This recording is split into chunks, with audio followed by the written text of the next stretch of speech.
Bago magsimula, alamin muna natin kung ano nga bang ibig sabihin ng rape o panggagahasa. Ito ay sa palitang pakikipagtalik ng lalaki sa isang babae, ngunit depende sa edad ng biktima o sa kanyang relasyon sa nanghalay. Maaaring mag-iba ang maging haba ng kaparusahan sa pagpapakulong ng may sala. Mayroong statutory rape na nangyayari kung hinalay ang isang bata may edad 12 anyos pababa. Ang marital rape ay ang pagtatalik ay sapilitan sa pagitan ng mag-asawa. Ng taon, may matataas na natatalang kaso ng rape sa Pilipinas mula February 2020, halos 420 kababaihan ang biktima ng panggagahasa sa Pilipinas.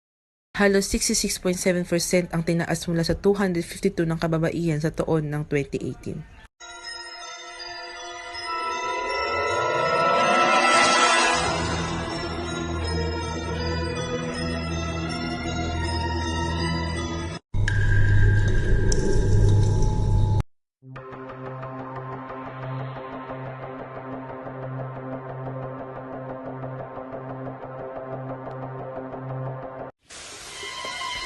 Rape cases.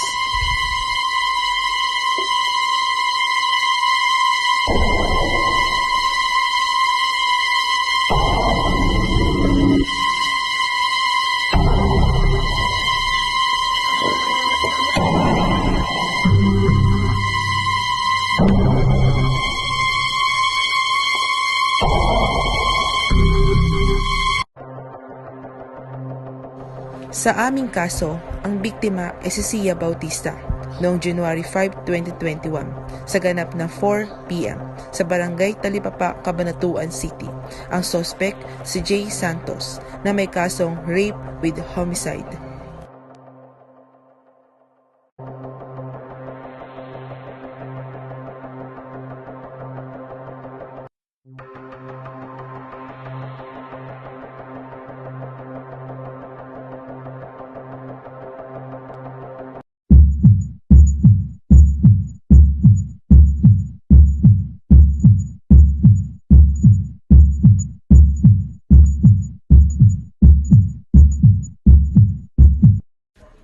Sino ba ang kadalasang biktima sa rape o sexual na pang-aabuso base sa datos ng babae o batang babae ang nagiging pangunahing biktima ng rape?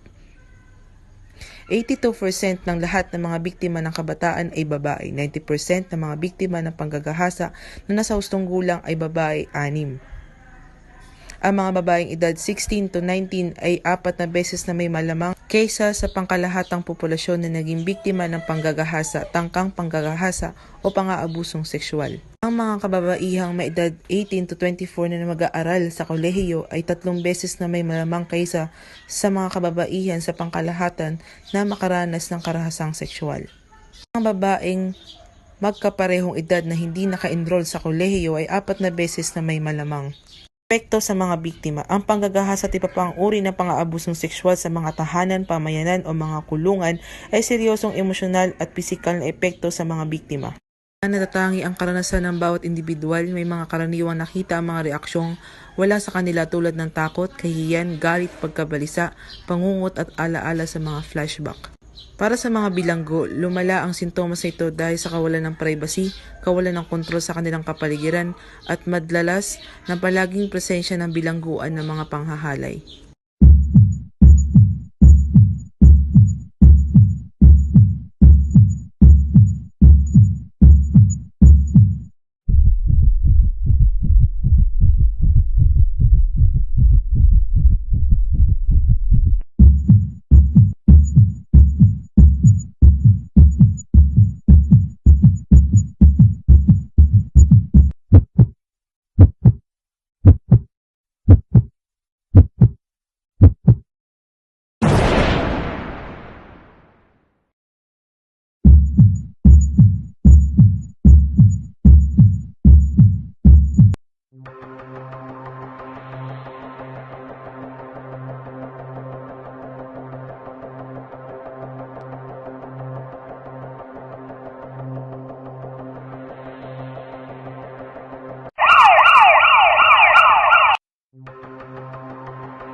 Ang batas laban sa panggagahasa ng 1997 o Anti-Rape Law of 1997 na nagpalit na nakaraang kahulugan ng panggagahasa ayon sa tinukoy ng pinabagong Kodiko Penal ng 1930 or RPC of 1930. Artikulo 266A, panggagahasa kapag at paano ginawa. Pamamagitan ng isang taong pagkakaroon ng kalaman ukol sa laman ng isang babae sa ilalim ng mga sumusunod na pangyayari.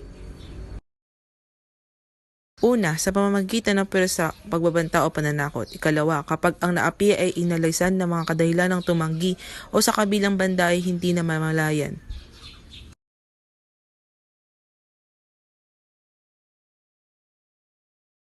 Ikatlo, sa pamamagitan ng mga mapanlinlang na pakana o malupit na pag-aabuso ng kapangyarihan at Ikaapat, kapag ang naapi ay sa ilalim ng 12 taong gulang o kaya naman hindi, kahit na wala na pangyayari na nabanggit ngunit katumbas ng mga nasabi sa itaas.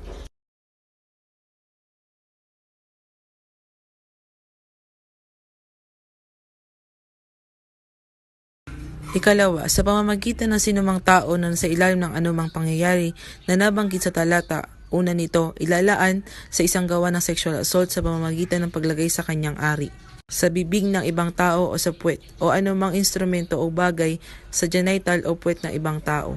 Ang 1997 ng pagbabago ay pinalawak ang kahulugan ng panggagahasa sa isang mas malinaw na pagkakahulugan at pagkabibilang ng krimen bilang isang krimen laban sa mga taong sa halip na tulad dati isinasama o binibilang ito sa mga krimen laban sa kalinisan.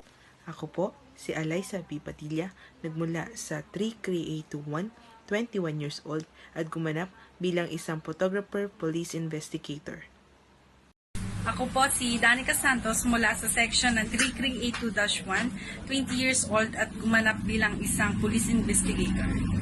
Ako po si Reyna Jerbilin R. from 3CRA2-1, gumanap bilang isang police investigator.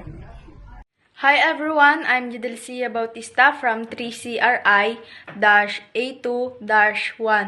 So ako po yung gumanap na victim sa rape case na ginawa namin. That's all, thank you. I am Martison Santos ng 382-1. I'm 20 and I am the suspect in this video. Thank you.